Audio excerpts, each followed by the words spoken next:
demonic angel. Today I'm back with the Four of Pentacles, and I am getting over a head cold, so that's like why my voice sounds like that. It's one of those viruses that really changes your voice for a long time, even when you're not still feeling really shitty sick.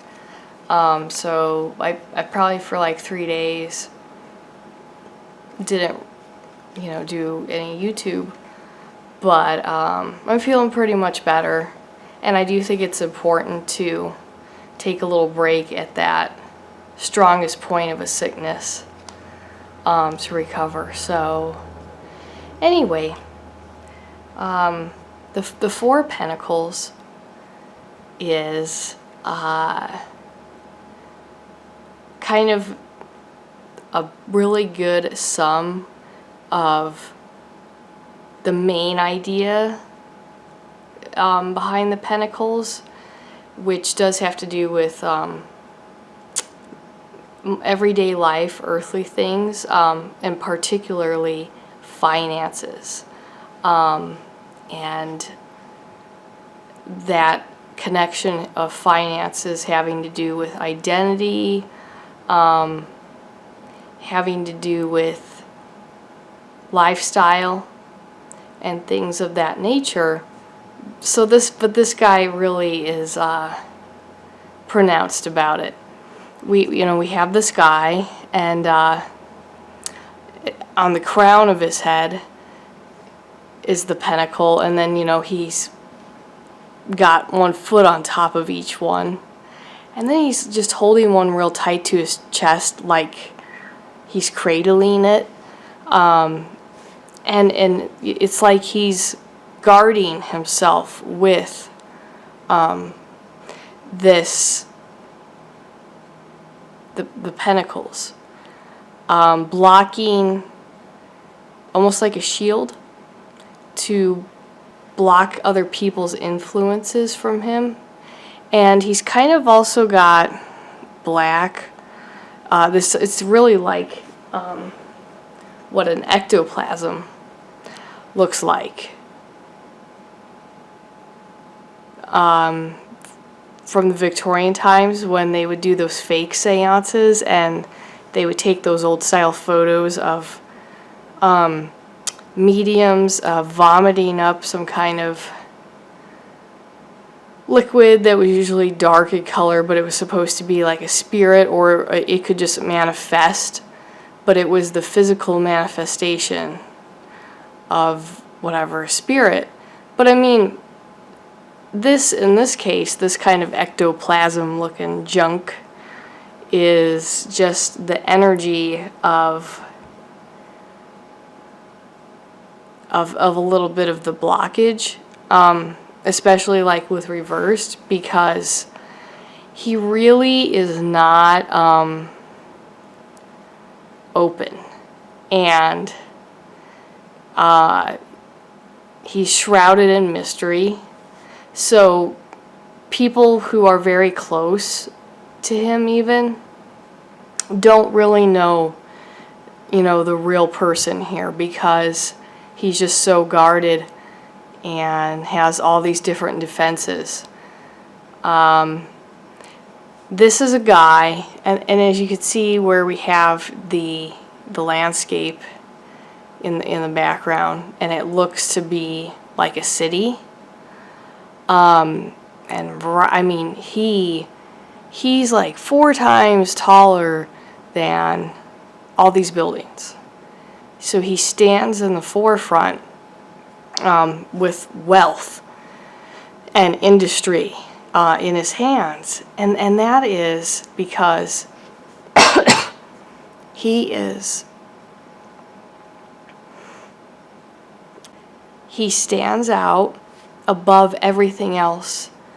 The city depends on him for financial support, and this guy really is powerful financially.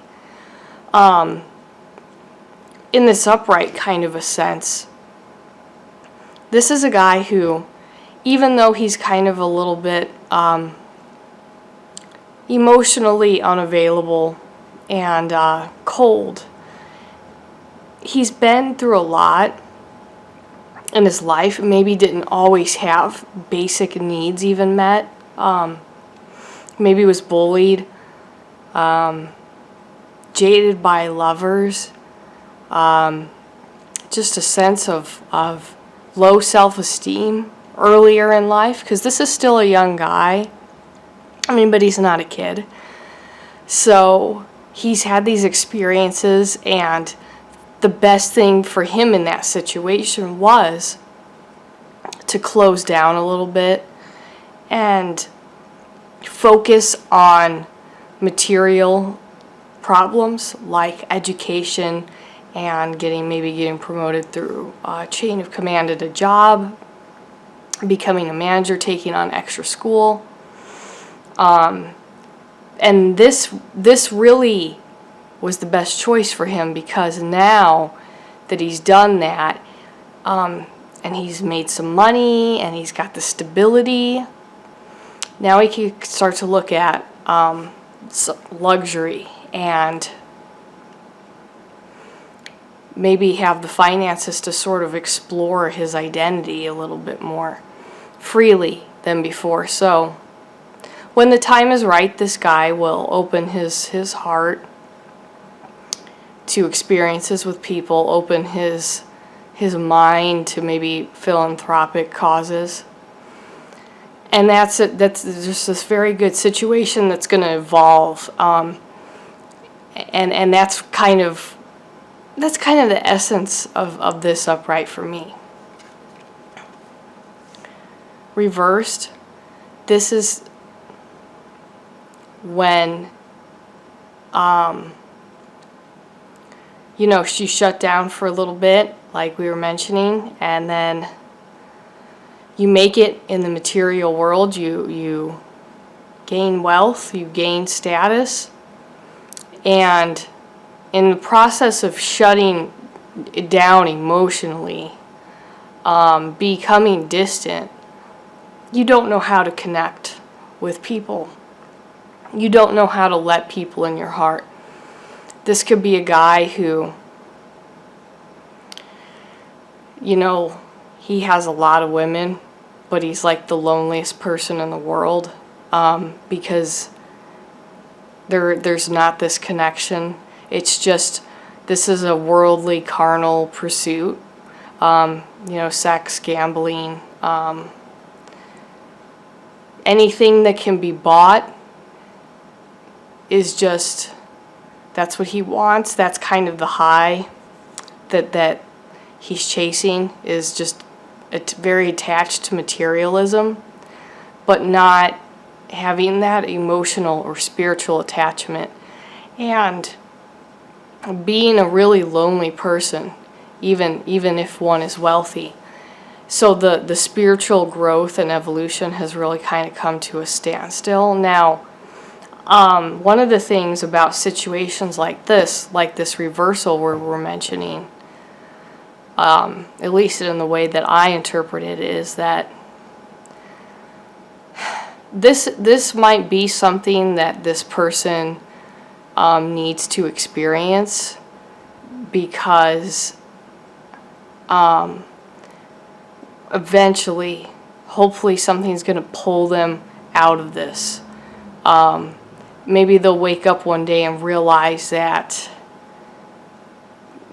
it's almost like that whole story of Scrooge, where the three ghosts of Christmas. It takes that series of lucid dreams or whatever for him to kind of come to this realization of himself, and a lot of that comes through this experience of attachment, addiction, materialism, to realize that there has to be something more. This sparks that whole thought, that whole line of thought. There has to be something more to the meaning of life than just materialism, and eventually people will seek that. But then they know in their heart, moving forward, that it's really true that this balance is required, with materialism being one factor. So, I hope that can help you guys out a little bit, and yeah, we'll keep on going with more Rider-Waite tarot. I'll talk to you guys later.